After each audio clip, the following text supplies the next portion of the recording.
Café y té, un podcast de Onda China.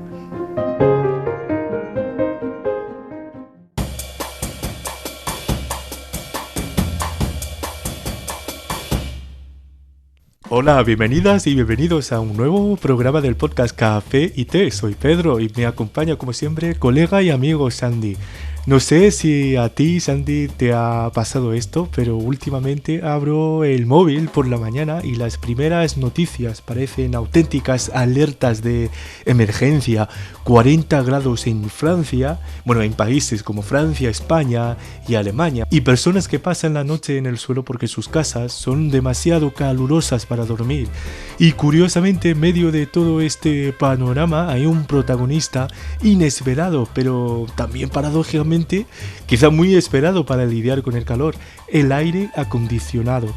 Pero no me refiero a cualquier aire acondicionado que hay en el mercado, sino a uno muy específico, el fabricado en China. Lo más llamativo no es solo que se esté vendiendo cada vez más, sino que en muchas ciudades europeas de los países previamente mencionados se agota en cuestión de horas. Hoy vamos a hablar de este producto veraniego y también mucho más que esto. Cómo está transformándose el clima, cómo reaccionan los mercados y cómo está cambiando la vida cotidiana de millones de europeos. Sí, ¿qué tal, Pedro? Un saludo para nuestros amigos. Un tema muy popular por estos días en las redes y resulta interesante porque durante mucho tiempo, cuando uno pensaba en Europa, imaginaba ciudades donde el verano era una estación agradable, incluso esperada después de largos inviernos. Lugares donde mucha gente decía: aquí no hace falta aire acondicionado porque bastaba con abrir la ventana por la noche y dejar entrar la brisa. Pero este año esa idea parece haber quedado atrás. Ya no se trata solo de que haga calor, el problema es que el calor dura más, se acumula y no da tregua. Da la sensación de que el verano ya no tiene un final previsible. Y eso ha puesto a prueba a ciudades que nunca fueron diseñadas para soportar temperaturas tan extremas. Hoy vamos a analizar este fenómeno desde 3 perspectivas. ¿Por qué Europa nunca dependió del aire acondicionado? ¿Cómo las actuales olas de calor están cambiando esa realidad? ¿Y por qué precisamente en este momento los equipos fabricados en China se han convertido en una de las respuestas más buscadas? Sí, primero, para entender lo que está pasando ahora hay que ir más atrás de lo que parece, porque la ausencia de aire acondicionado masivo en Europa no es una casualidad ni un retraso tecnológico, sino el resultado de una combinación de factores históricos y climáticos que durante décadas funcionaron de manera bastante coherente. En parte del siglo XX y principios del siglo XXI, el verano europeo se caracterizaba por ser relativamente moderado, como has dicho, con picos de calor ocasionales pero cortos, seguidos de noches frescas que permitían recuperar el cuerpo. Esta regularidad hizo que el aire acondicionado no se percibiera como una infraestructura esencial del hogar, sino como algo opcional, casi innecesario en la mayoría de regiones. Si observamos la arquitectura europea, esa decisión histórica se entiende todavía mejor. Muchas ciudades fueron construidas en una época en la que el principal desafío era conservar el calor durante el invierno, no combatir las altas temperaturas del verano. Por eso abundan los edificios de piedra con muros gruesos que actúan como aislantes naturales, ventanas más pequeñas para reducir la entrada directa del sol y soluciones pasivas como patios interiores o diseños que favorecen la ventilación cruzada. Durante décadas, estas características fueron suficientes para mantener una temperatura relativamente cómoda. No se consideraban una tecnología en sí, pero en la práctica formaban un sistema de climatización pasiva muy eficiente, capaz de regular la temperatura sin necesidad de aire acondicionado. Ese equilibrio entre la arquitectura y el clima parecía inalterable. Sin embargo, el aumento de las temperaturas está poniendo a prueba un modelo urbano que funcionó durante siglos. Pero más allá de lo físico, hay un componente cultural muy importante. En muchos países europeos, especialmente en las últimas 2 décadas, el aire acondicionado empezó a entrar en una conversación más amplia sobre sostenibilidad, energía y estilo de vida. se asociaba con un tipo de consumo energético elevado, con la idea de sobre-refrigerar espacios, y en algunos debates públicos incluso se cuestionaba si su expansión era deseable en términos ambientales. En paralelo, se promovían alternativas como el diseño urbano verde, la reducción de islas de calor, la plantación de árboles o la mejora de ventilación natural en edificios. Todo eso generó una cultura donde el aire acondicionado no era prioritario. Y eso ayuda a entender algo fundamental. No es que Europa no contara con tecnología de climatización, sino que nunca llegó a convertirse en una necesidad cotidiana para la mayoría de la población. El aire acondicionado existía, claro, pero se utilizaba principalmente en oficinas, centros comerciales, hospitales o algunos hoteles. En muchos hogares simplemente no formaba parte del día a día como sí ocurre en otras regiones del mundo. Y cuando una tecnología permanece durante años fuera de la vida cotidiana, el desafío va mucho más allá del aparato. También se desarrolla más lentamente todo el ecosistema que lo rodea. Menos instaladores especializados, normativas menos adaptadas, edificios que no contemplan este tipo de equipos y redes eléctricas que nunca fueron diseñadas para soportar un uso masivo en verano. Sí, esto de hecho lo viví en primera persona cuando estuve en España, por ejemplo, por el verano, cuando paseas por la calle y hace un calor que no puedes aguantar y quieres ir a escapar de este calor. Metiéndote en una tienda o un supermercado.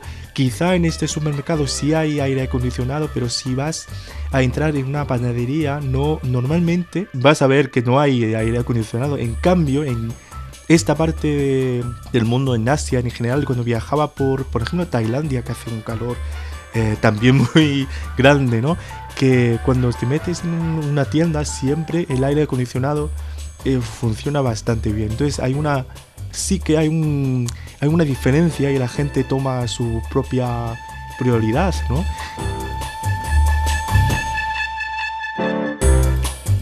Sin embargo, lo que estamos viendo en los últimos años rompe esta lógica de forma abrupta. Las olas de calor ya no son episodios aislados que duran 2 o 3 días, sino fenómenos más frecuentes, más intensos y más largos.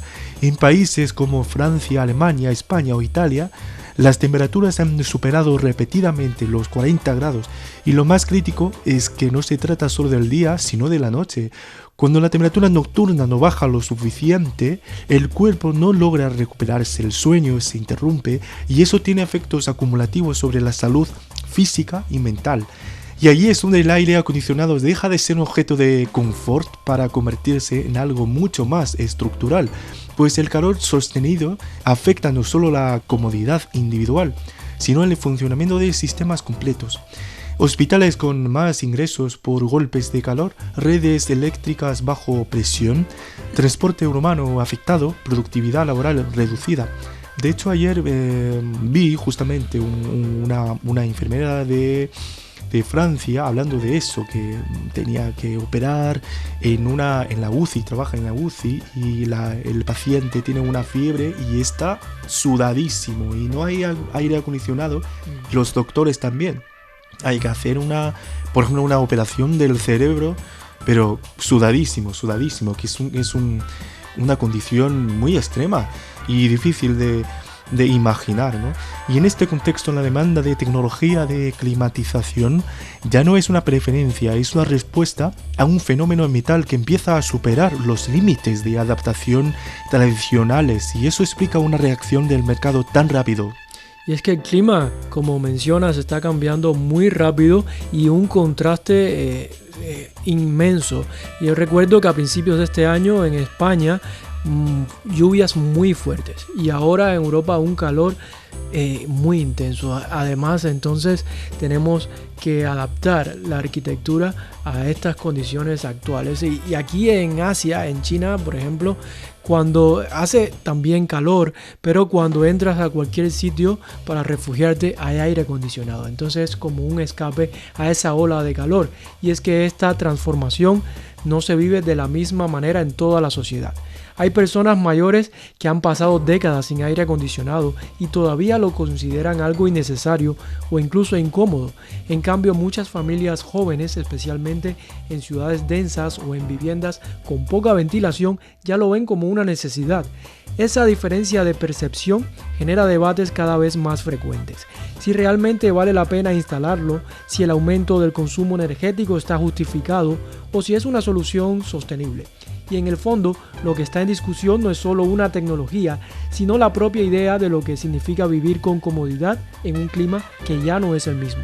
Sí, de hecho, y también hay una dimensión psicológica importante. Cuando el calor deja de ser algo puntual y se convierte en una presencia constante durante semanas, cambia la forma en que las personas organizan su día.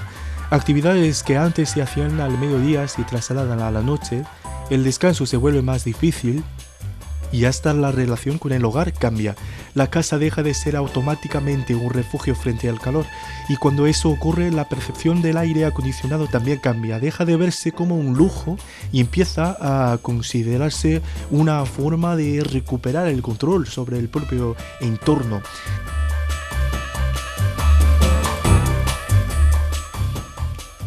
En este contexto, la industria china de electrodomésticos entra en escena con un papel que va mucho más allá del de un simple proveedor. En lugar de los sistemas tradicionales que requieren instalaciones complejas, permisos y modificaciones en los edificios, están ganando terreno equipos más flexibles, portátiles o diseñadas para instalarse de forma rápida sin necesidad de una intervención técnica especializada. Sí, y es que China no solo vende los productos, sino que adapta soluciones a los clientes finales. Y ese detalle cambia por completo la velocidad de adopción. En muchas ciudades europeas, instalar un aire acondicionado fijo no consiste solo en comprar el equipo, también implica coordinarse con la administración del edificio, cumplir normas urbanísticas, especialmente en zonas históricas, asumir un coste elevado de instalación y esperar plazos que no encajan con una ola de calor. Ahí es donde estos productos encuentran su espacio, porque ofrecen una solución inmediata en un contexto donde cada día de altas temperaturas cuenta. Y yo vi en las noticias ayer precisamente que una instalación de estos aires acondicionados de modelo split que lleva una unidad externa y una interna, pues quizás puede tomar entre 2 y 4 semanas por estos equipos e instaladores y un precio muy elevado por el servicio.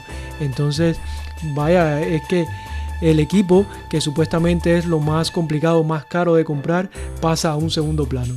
Sí, he visto también el precio, como has dicho, varía dependiendo del tipo de aire acondicionado que quieras instalar, sea del tipo split, multi-split, por conductos. El precio puede variar desde los 500 euros, si hablamos de Europa, ¿no?, hasta los 4.000 euros. Entonces es mucho que soportar.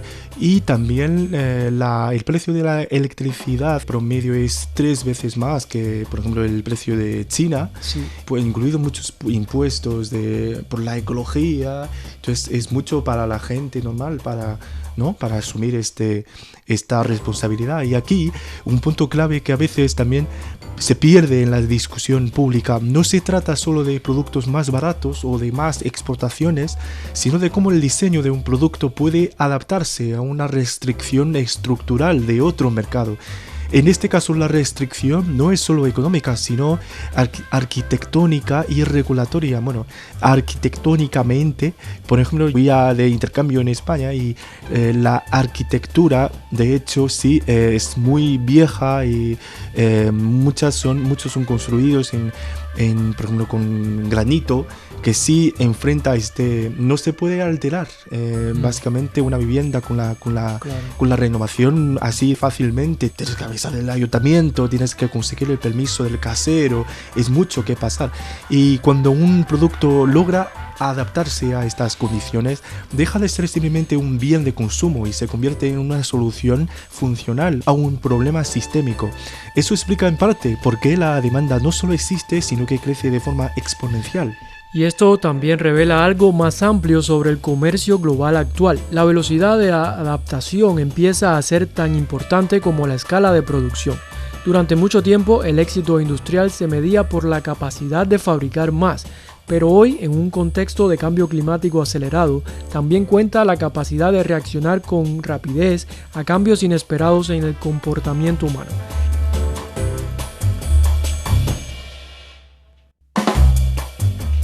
Como suele ocurrir cuando una tecnología afecta la vida cotidiana, este tema ha pasado del ámbito doméstico al debate público.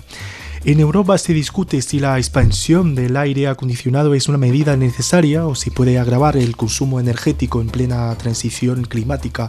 Hay quienes defienden un enfoque de adaptación urbana más lenta y estructural y quienes insisten en que la prioridad inmediata debe ser la salud pública y la habitabilidad durante olas de calor extremas.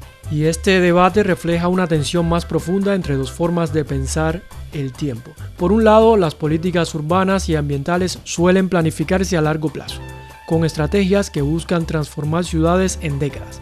Por otro lado, el cambio climático está generando eventos extremos que exigen respuestas inmediatas. El aire acondicionado se convierte entonces en un punto de fricción entre lo urgente y lo estructural. No es solo una decisión técnica, sino una prueba de cómo las sociedades gestionan ese desfase entre la planificación y realidad. Y eso explica en este sentido por qué genera tanta discusión. No es solo sobre consumo energético, sino sobre cómo se reorganizan prioridades sociales cuando el entorno cambia más rápido de lo que las instituciones estaban preparadas para asumir.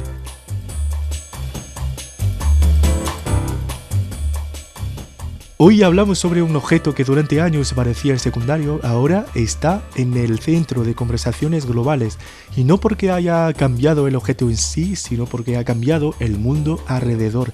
A veces parece que no hacen falta grandes acontecimientos para entender transformaciones profundas, basta con observar qué está comprando la gente cuando el calor ya no les deja dormir. Probablemente esa sea la idea que nos deja esta historia, que el clima ya no es un telón de fondo, sino un actor principal. Y cuando el clima cambia, todo lo demás empieza a moverse con él, desde la tecnología hasta la vida cotidiana. Nos vamos hoy con una pregunta abierta, no sobre el aire acondicionado en sí, sino sobre cómo queremos vivir en un mundo que se está calentando más rápido de lo que esperábamos. Y eso al final no lo decide una máquina, lo decidimos nosotros. Y con eso cerramos el café y té de hoy. Gracias por acompañarnos en esta conversación. Nos escuchamos en el próximo episodio, como siempre, con otro tema para seguir mirando el mundo desde otra perspectiva.